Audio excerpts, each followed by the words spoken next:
अस्सलाम वालेकुम एवरीवन। उम्मीद है कि आप सब खैरियत से होंगे।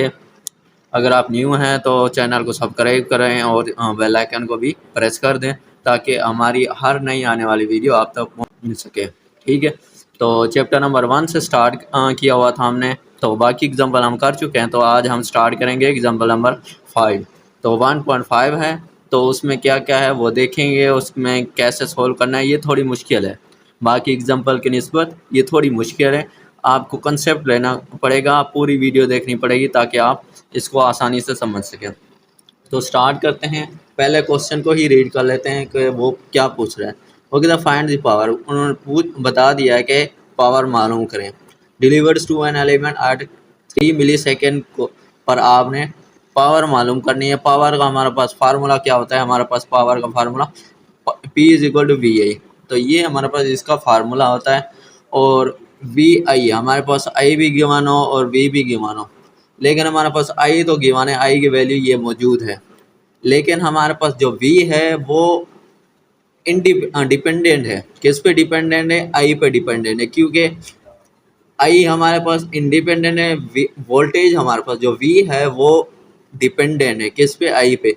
अब सबसे पहले हमें जो है ना पावर नहीं, पहले वोल्टेज ही फाइंड करना पड़ेगा। वोल्टेज फाइंड करने के बाद ही हमारे पास पावर मालूम कर सकेंगे। ठीक है, तो सबसे पहले इसको वोल्टेज को फाइंड करते हैं। तो वोल्टेज हमारे पास दो गिवन है, ये भी ध्यान में रख लें कि इसको पार्ट 1 का नाम ले लेते हैं कि ये हमारे पास पार्ट 1 कर देते हैं, क्योंकि इसमें दो वोल्टेज है। ये भी गिवन इधर इस वोल्टेज पे भी और इस वोल्टेज पे, दोनों पे पावर आपने फाइंड करनी है। तो पहले हम जो है ना V is equal to 3I पे फाइंड कर लेते हैं। तो ये देखें, अब वोल्टेज हमारे पास V is equal to 3I, ये हमारे पास 3I है। तो I हमारे पास ये वैल्यू पुट कर देंगे I की जगह। तो ये 3 मल्टीप्लाई 5 हमारे पास कितना हो जाएगा? 15 कोस 60 पाई टी वोल्टेज। अब ये हमारे पास वोल्टेज आ गई, ये देखें ना, वोल्टेज हमारे पास 15 कोस 60 पाई टी हमारे पास वही है, उसका है। तो वोल्टेज हमारे पास ये है। तो उसके बाद हमारे पास पावर, अब पावर हम फाइंड कर सकते हैं ईजिली, पावर हम फाइंड कर सकते हैं। तो वी आई, अब हमारे पास वोल्टेज हमने क्या फाइंड किया? ये वोल्टेज आ गई, ये हमारे पास वोल्टेज की वैल्यू आ गई। उसके बाद हमारे पास 5, ये हमारे पास 5 है आई की वैल्यू। आई हमारे पास गिवन पहले था, तो ये हमारे पास। अब 15 मल्टीप्लाई 5, क्योंकि ये कांस्टेंट है, कांस्टेंट के साथ ही मल्टीप्लाई होगा, इनके साथ नहीं। अब कांस्टेंट इसके साथ मल्टीप्लाई हो जाएगा, तो हमारे पास 75। और कोज मल्टीप्लाई कोज हमारे पास क्या होता है? कोज का स्क्वायर। तो कोस का square, angle same to same रहेगा, एंगल में कोई चेंजिंग नहीं होगी, सिर्फ 60 पाई टी आपने एक ही एंगल दे देना। बाकी इसमें इसको मल्टीप्लिकेशन कुछ भी नहीं करना आपने, सिर्फ वैसे का वैसे। बाकी ये कोस है, कोस के साथ मल्टीप्लाई होगा। और उसके बाद देखते हैं कि हमारे पास कोस का स्क्वायर 60 पाई टी। अब हमारे पास स्टार्टिंग में ना, स्टार्ट में हमें जो है ना ये मिली सेकेंड, अब हमने जो है ना पावर मिली सेकेंड, टाइम भी हमने पुट करना है। तो अब टाइम पुट करते हैं। तो टाइम हमारे पास क्या गिवन है? 3 मिली सेकेंड। 3 मिली सेकेंड टाइम है। तो अब इसको 3 मिली का मतलब होगा 10 की पावर -3, और ये -3 हो जाएगा। अब ये वैल्यू पुट कर देंगे, इधर हमने पुट करनी है, इसकी टी की जगह हमने वैल्यू पुट कर दी है, तब हमारे पास जो पावर होगी वो हमारे पास आ जाएगी वाट में। ठीक है, अब वैल्यू पुट करते हैं 75, क्योंकि ये अननोन है। ये हमारे पास, अगर ये टी की पहले वैल्यू नहीं होती, अगर टी इधर ना होता तो हम टी के वैल्यू पुट नहीं करते, क्योंकि टी के अगर इधर है ही नहीं तो पुट नहीं करेंगे। अब हमारे पास फाइंड है कि टी, अब अगर पूरा सोल्व भी करते हैं ना तो हमारे पास टी की वैल्यू अननोन रहेगी। तो हमने पावर जो है ना मालूम करनी, लेकिन हमारे पास टी गिवन है, तो गिवन है तो इसमें पुट कर देंगे तो आंसर आ जाएगा इजीली। अब ये हमारे पास 75 कोस का स्क्वायर 60। अब ये हमारे पास कोस है, कोस के अंदर ये पूरा हमारे पास ओरिजिनली ये हमारे पास इसका एंगल है, ये हमारे पास एंगल है। तो एंगल हम अलग इसके अंदर कर लेंगे, 60 मल्टीप्लाई 180। अब 180 क्यों? क्योंकि पाई की हमारे पास वैल्यू कितनी होती है? इज इक्वल टू 180 डिग्री, क्योंकि एंगल की फॉर्म में, तो एंगल की फॉर्म में हम 180 पुट करेंगे। अगर हमारे पास इधर होता, इधर अगर पाई होती तो 3.14 पुट करते, लेकिन इधर है तो इधर हमारे पास 180 डिग्री पुट कर देंगे। तो ये हमारे पास पुट हो जाएगा।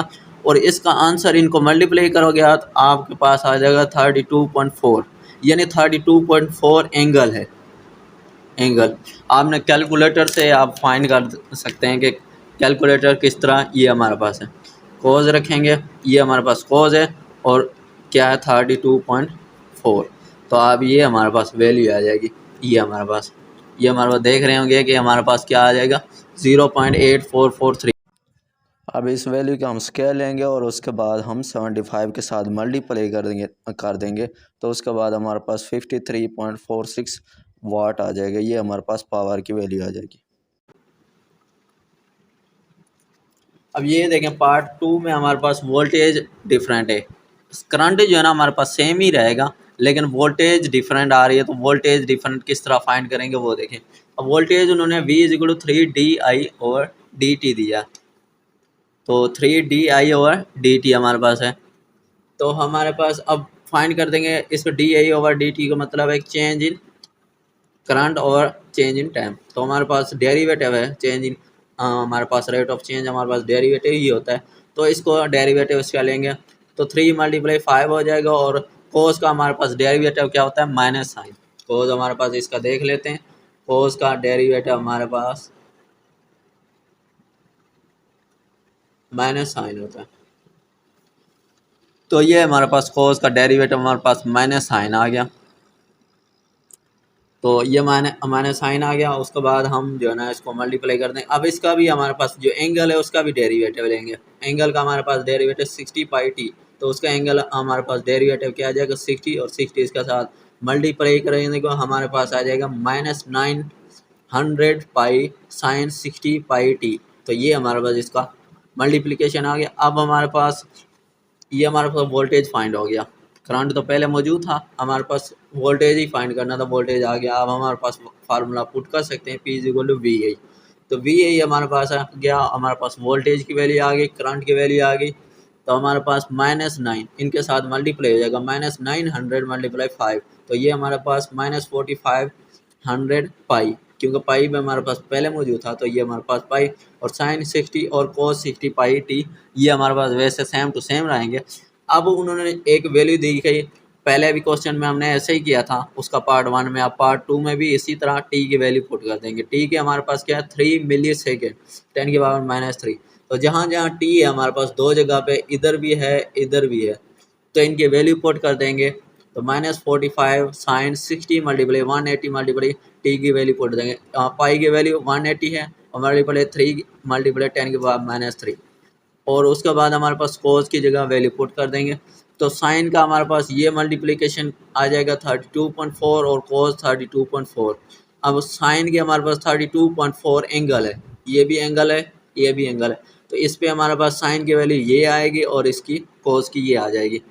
अब हमारे पास पाई की वैल्यू, मैंने पिछले पार्ट में जो है ना ये बताया था कि हमारे पास जो पाई अगर अलहदा हो, एंगल की फॉर्म में ना हो, एंगल की फॉर्म में होगा तो 180 पुट कर देंगे एंगल की फॉर्म में। अगर उसकी वैल्यू पुट कर दी है, अगर उससे साइन के एंगल के विदाउट एंगल हो, यानी एंगल की फॉर्म में ना हो, तो हमारे पास क्या उसकी 3.14 पुट कर देंगे। अब 3.14 पाई की वैल्यू पुट कर दी। अब इन सब को मल्टीप्लाई कर देंगे तो हमारे पास 60 -6392.3 यानी 6392 ये वैल्यू आ जाएगी। अब पॉइंट इधर ले आना है तो इसको किलो में चेंज कर देंगे, -6.392 ये किलो वाट हो गया। तो उम्मीद है कि समझ आ गई होगी। अगर कोई क्वेश्चन है तो आप कमेंट में बता सकते हैं और चैनल को सब्सक्राइब कर दें और लाइक भी कर दें ताकि हमारी हर आने वाली नई वीडियो आप तक पहुंच सके। अल्लाह हाफ़िज़, दुआ में याद रखें।